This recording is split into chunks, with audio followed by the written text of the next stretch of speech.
Toka maslahat. Tayari basi. Nene binti yako naikuona. Cho, jewe. Manje ndu. Aje tu yangu. Wewe. Premier TV niko vyagenze. Jewe. Mani mabyara bayi prometri nyuma. Ubu byanize fresh nawe atamubwira. None nakwita wahe basi ndabimenye.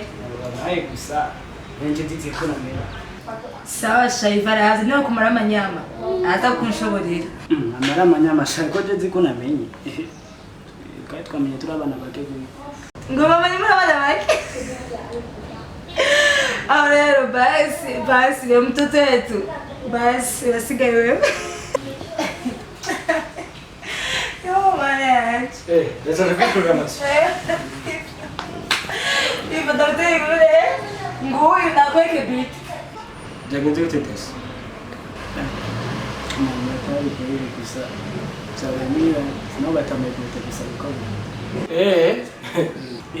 Nigajeni muhanga. Nigani mbabyara sikia ngibunibwo. Ushaka umwandi dasi. Jisi numvise ibyo ndi kurigira. Niyo bizogarukira dasi. None ngiye sinzamenya kwandi. Nigute batagoye bite kandi warashije so yakwishe.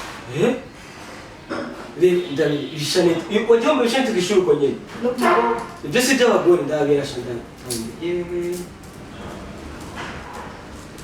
Dasi what?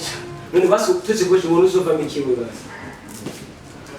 Ibi nizo tunako ntamye kwishura. Umenye gute ubizi gute? Trimesi heze waranyobewe. Iyi nayo nuzimi ntabite bagwa ubizi tukwamenya. Wowe ndiga nuskuru ungana. Niza 30% ni hande nyene. Icyo baje nimba ni impanuro. Wibitse mane twe turi bakuru bawe. Twe twaraje amashuri. Siko ni fictive yawe nikaduza kawe. Kwana telefona ku ishuri. Singomba tugende. Basi gutanu. Bamaze gutaha. Telefona mwari mu ofisi imbere tiye mu telefone. Ni kuri no bamaze gutanu. Warakanda mu telefone. Ni kumwe ngamu kumwe. Jinda bitsikona. Na kumwe cyangwa ndakunda babeje.